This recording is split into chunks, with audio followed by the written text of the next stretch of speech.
Welcome back, everybody. We're back. Kindred Spirit Skin. Haven't played in a while. I'm not sick anymore. I think I was sick the last episode or the episode before that. I don't remember. It's been a while.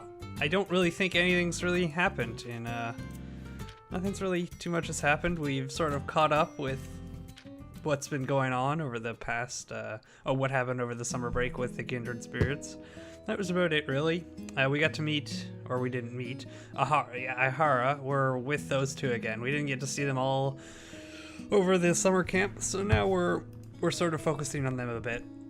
They're really busy, just like they've always been. They haven't been able to go to their hideout at all, so we're trying to fix that.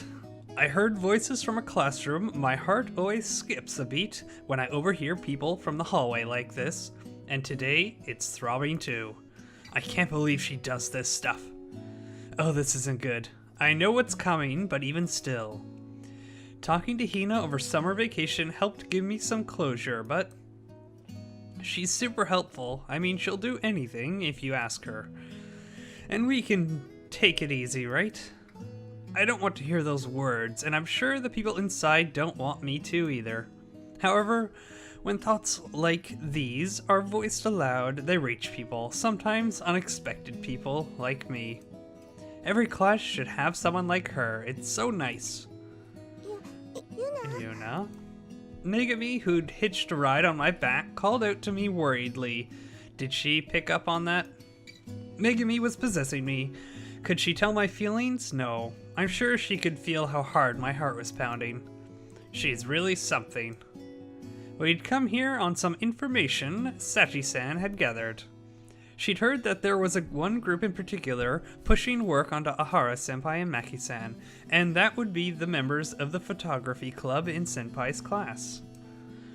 I wasn't planning on doing anything about it. I didn't want to tell them off for it. I didn't want to, but in that much, I just wanted to figure out where they were coming from. Find out if there was some hint toward fixing things, that's all.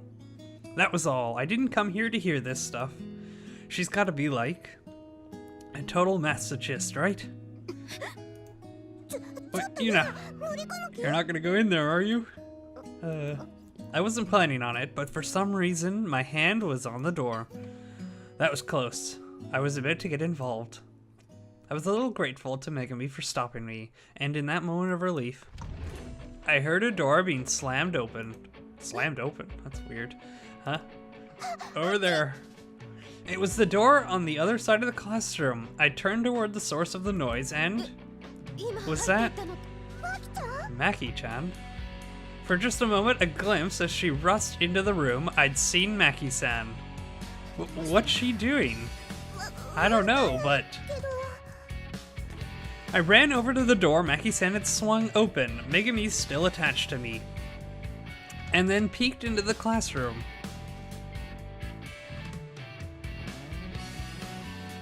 Oh, Jesus. I guess Maki heard that as well. Oh, wow, we're starting off with a bang here. Bullshit. A crash, the sound of someone kicking a desk aside with all her might. That is Maki-san. Maki-san? I couldn't believe the sight before my eyes. That tiny Maki-san had kicked aside that desk a third-year student was sitting on. Then, when the older girl had fallen to the floor, she'd straddled her and grabbed her collar. What the fuck did you just say, huh? Jesus, I've never seen Maki this angry. She's never been angry. She was shouting furiously at them. Say it again. I dare you to say it again.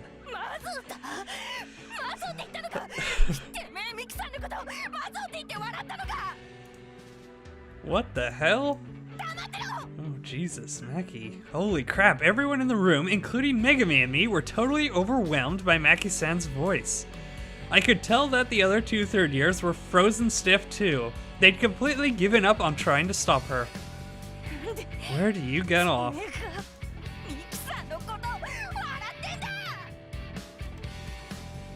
Oh, wait, somebody... The other two fled out of the room, passing me and Megumi as we stood there dazed. What should we do? Yuna, do you think we should stop her? Probably, but I'm scared, honestly. I'm scared. I don't think my legs are accepting instructions.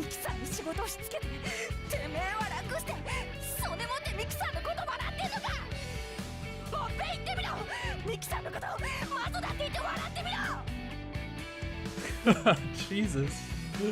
Alright. Hey, she's scary, but if I don't stop her... I mustered up my courage and stepped into the classroom. I tried to inch towards Maki-san from behind, out of her view. Well, you shouldn't do that. You're sneaking up on a wild predator. That's a terrible thing to do. I thought she might yell at me if she saw me, and then I'd probably just be frozen again. The third year underneath Maki-san, man, she was really crying. Hold on, Maki-san. I squeezed the words out somehow.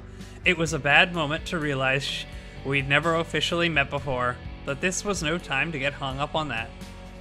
Stop this. It's no good. She's not listening. She won't take her eyes off the third year. She's just grabbing her collar, right? Not her neck. What do I do? How could I stop her? While I searched for an answer. Oh no, a teacher. Oh no. She burst into the classroom out of breath. Someone I'd never expected to run in the halls. Ahara-senpai.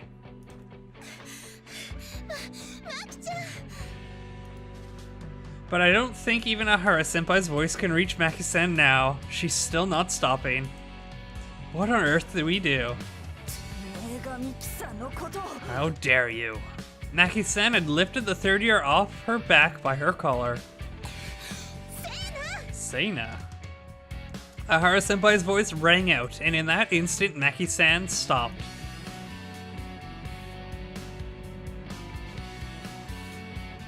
She slowly turned around, shocked. Miki-san. Ahara-senpai was still recovering her breath, but she continued nonetheless. You can't, Seina. Let her go, okay? You can't be so violent, okay, Seina? Okay. Maki-san finally let the third year go. I let a strained sigh escape my lips. Maki-san stood up, hanging her head. Why did you do that?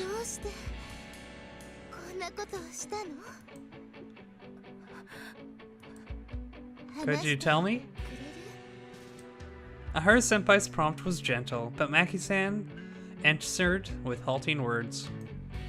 Well, these people were making fun of Ahara. We didn't. The third year, finally freed from Maki-san's grasp, tried to say something. Jeez, that voice coming from this tiny thing, it's scary. She met Maki-san. She set Maki-san off again. She's really scary. You can't say that shit and then act like you're Miki-san's friend. Seina. But it's alright. Please stop shouting, okay? Ahara-senpai didn't scold Maki-san or anything. She just took her hand gently and embraced her. Then she turned to the third year, still sprawled out on the floor. Listen. I want to do as much for everyone as I can. Everyone's busy now, so that makes it even more important. So, I'd like you to do what you can by yourself. If you really need help, then you can come to me. I'd be glad to help in that case, but from now on, I think I'll turn down anyone who doesn't really need my assistance, okay? Seina and I really want to make people appreciate what we do, if we're going to help people. We want it to be something everyone can feel good about, okay? Does that make sense? I listened to her words from the other side of the room. Knowing all that I know about Ahara-senpai, they weren't what I expected to hear. Previously, she'd accepted any request, and now she said that she would turn some of them down. I wondered what feelings prompted her to say that, and I wondered why she was able to say that now. And all I'm sure of is that our Hara-senpai was holding Maki-san the whole time, gently, but pulled close. No matter how Maki-san had been moments earlier. I don't think I need to be here anymore. I left the classroom as quietly as I could. That was quite the unexpected side of Maki-chan to see. Oh, Sachi-san. You were here too? Actually, now that I'm paying attention, there are quite a few onlookers in the hallway. I guess that makes sense with all the clamor. But don't just blend in with the crowd, Sachi-san. I saw Miki-chan running at an incredible pace, so I followed her here. I was wondering if something had happened. How do they always catch this stuff, these ghosts? I'm sure it got through to Miki-chan too. Huh? What did? I was going to ask her, but then I noticed the footsteps and voices coming from down the hallway. Oh, a teacher. Did those third years who fled earlier go ask for help? I wondered if that's how Ihara-senpai found out. The teacher strode swiftly past us. Is this where the fight's going on? And went into the classroom. Well, nothing we can do about this anymore. Who's fighting in here? I heard Maki's San's voice respond clearly from the classroom. It's not a fight. Nobody's hit her, nobody's gotten hit.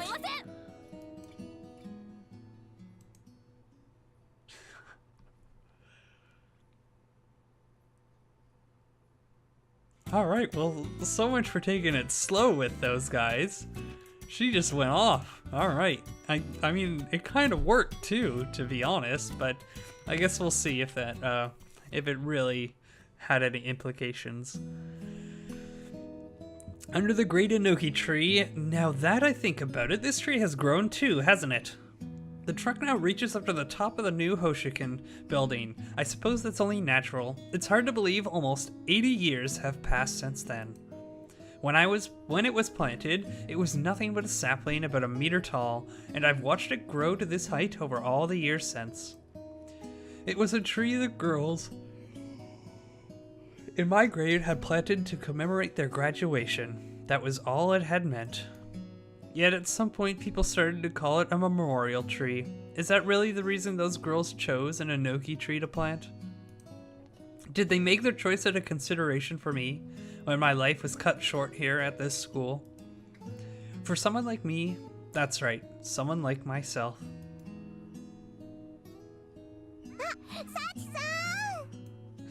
Come on, Megumi, stop pulling. Wouldn't have to if you didn't walk so slow, Yuna. I keep telling you not to control me like this. Yuna-san was coming toward me with Megumi's hand around her shoulder, my wonderful friend and my precious sweetheart. I'm sorry, I meant to return to the roof sooner. Oh, it's okay. What happened with Miki-san and Maki-san? I don't think we'll need to worry about them. They were getting along fine. Maki-chan's punishment for the whole to-do with the third year yesterday was decided earlier. She was suspended from school for 3 days. I felt a little sorry for her, since the school festival was included in those 3. Miki-san had been waiting for Maki-chan outside of the faculty room and then gone off to their hideout together. After seeing them off, I'd started back toward the roof, but found myself halted. I stopped under the enoki tree. This tree, I've been meaning to ask Sachi-san,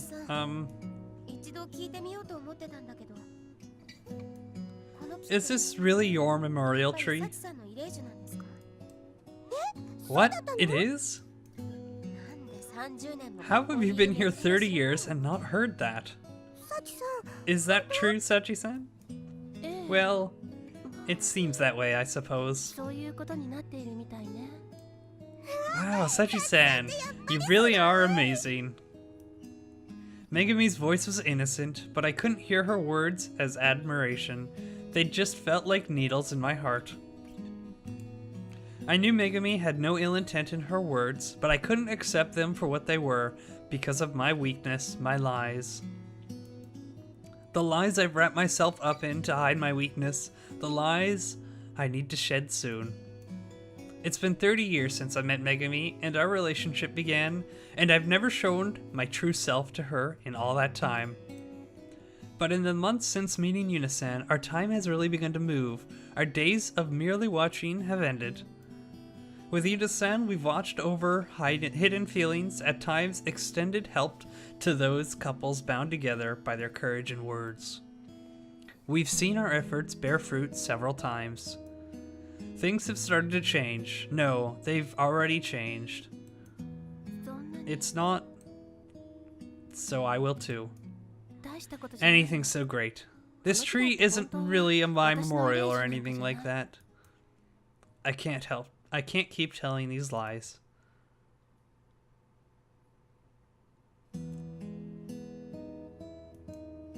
My classmates planted this tree to commemorate their graduation. That's all it is. It's nothing amazing in the least. I couldn't, all the way up to the accident, I could never even hold the hand of the girl I loved so much. I'm just a coward. I have to tell them the truth. I have to tell them who I really am. Sachi-san? What will the two think of me when they learn the truth? No, I don't care. I want to tell them anyway. I don't want to hide it anymore because... You did the same, Yuna-san. You told Hina-chan of your wounds during the summer camp, and by telling her you were able to face your past. Everyone did the same. Maki-chan, Umi-chan, Sasa-chan, Nina-chan, Kiri-chan, Sono-sensei, Yuka-chan, Matsuri-chan, Miyu-chan, and Miki-chan too. They all faced forward and bared their true feelings, especially Miki-chan, who overcame her own fears to face Maki-chan. I'm the only one who can't face my love without hiding myself. I want Megumi to know the truth, and Yuna-san too, since she's done so much for the two of us. I should remember how I was in life, even though it was such a long time ago, even though so much time has passed since those days. An incredibly shy person, so timid that I couldn't even speak with the other girls in my class. I couldn't open up to anyone, and I was always alone. I was so lonely, but I still kept to myself. You, Sachi-san? Yes. Is it hard to imagine? It is. Yeah. I don't blame you. I'm not who I was back then anymore now. But there was a girl who still reached out to me and included me as a friend.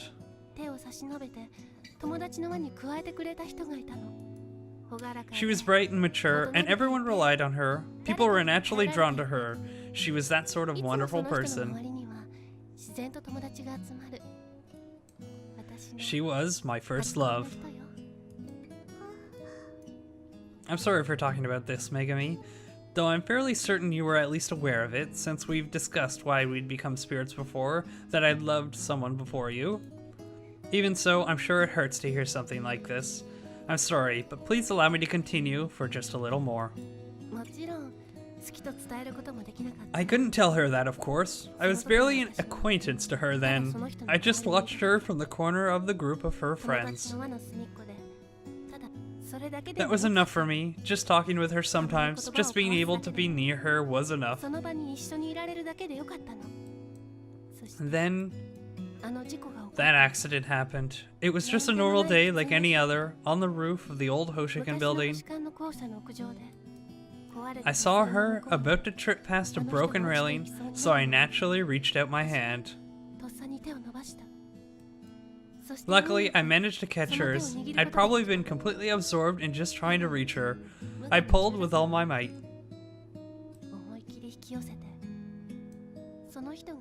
And when she'd managed to grab her other friend's hands, my feet had left the ground, and then I fell. My memories cut off there, and the next thing I knew, I was here. I was a ghost here. After that, I could only watch the school. I accepted the fact that I'd become a ghost. I was just relieved that she was safe. I watched her graduate with some friends graduate, watched her friends graduate, watched new girls start school here. I watched girls live their lives at school from here, admiring her the whole time. While I watched, you came to me, Megumi. You told me you loved me, Megumi. I was a coward before I became a ghost. I had no confidence. It might be unfair to myself to say, but it's also true that I neglected to change. Megumi, when I met you, when you confessed to me after becoming a ghost, I realized that you would never love who I'd been, so I pretended. I imitated the girl I'd loved, how she spoke, how she acted. I pretended those aspects of her that I'd admired were mine.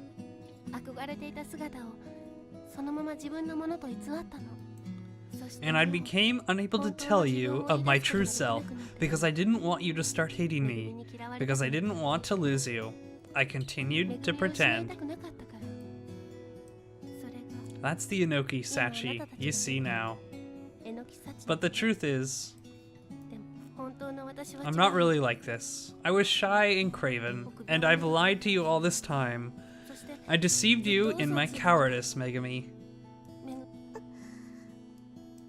I'm sorry, Megumi, for deceiving you.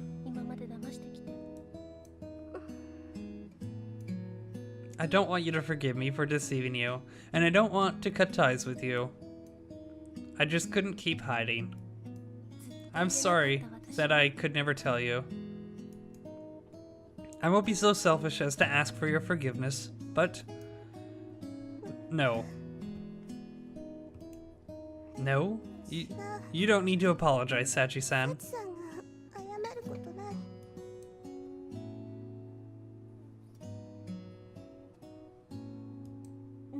Megumi? Because you're always cool, Sachi-san. You were always amazing. You were always like that when I saw you, Sachi-san. But that was... So I'm fine with that. Sensei said you didn't want me to hate you, right, Sachi-san? Yes, I do love you. Then that's enough for me. I don't care what you hide, Sachi-san, because we've been the same up until now. The Sachi-san that I loved has always been cool and wonderful. Megumi, but I... No, it's true. You're wonderful, Sachi-san. I'm the one who's always been anxious. I've always wondered if you were only humoring me because of the way I died.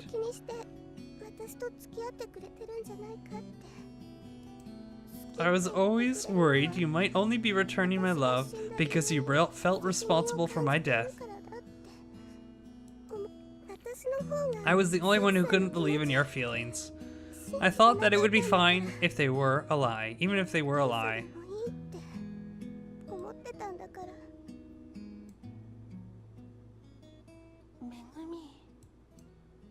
I had a notion of what Megumi was speaking of. I'd noticed something sometimes lurking behind her innocent smiles, behind her words. I had noticed, but I couldn't tell her because I felt like telling her might bring to light the things I was hiding too. I'd lied because I loved you. You couldn't say because you loved me. We're the same now. Even after opening up to each other, we'd felt the same with our secrets, and after revealing them. I can love you even more. I love you, Megumi. That isn't a lie or a deception. I love you. Love you too, Sachi-san. I'll wipe the tears from your cheeks. I'll embrace you and stroke your hair, my dear sweetheart. I hope you keep loving me, even as I am. Of course. And without letting go of my precious love, I turn to my precious friend. I have to apologize to you too, Yuna-san. Are you disappointed? You've overcome hardships from your past as well, and you've been hurt by the hidden feelings of others too. I'm sorry for deceiving you. No, I don't feel deceived. I don't care how you were in the past, Sachi-san, since the Sachi-san before me is who you are now. You're mature and kind. I'm no Megumi, but I think you're cool and wonderful as you are.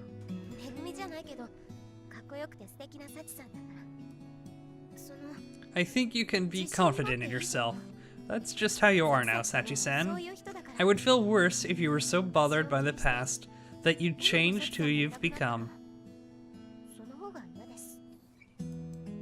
Please don't worry about it, and just keep being who you are.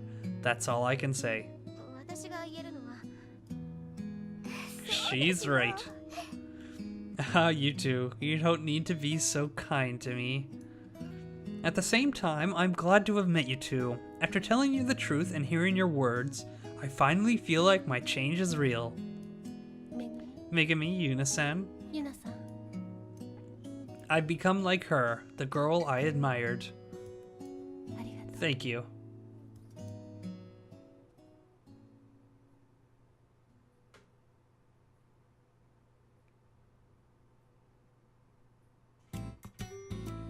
Well, I think that's a good time to end this episode. Wow, things are moving along fast now, aren't they? I'd been wondering what her secret was since when was it? June, I guess. Yeah, probably since June when she we finally know it is now. It wasn't really as evil as I expected it to be. I don't know why I thought it was gonna be something evil, but anyways, I did. But it's not. It's nice, and everything's working out with the ghosts even better than they were. These two, I mean, she's in a bit of trouble, but that'll just blow over, I'm sure, and everyone will forget about it. But her and Ahara are now probably gonna get along better. And yeah, so everything worked out today. As crazy as this episode was, things worked out. But anyways, thanks for watching. Let me know if you liked it. We'll see you next time, and goodbye.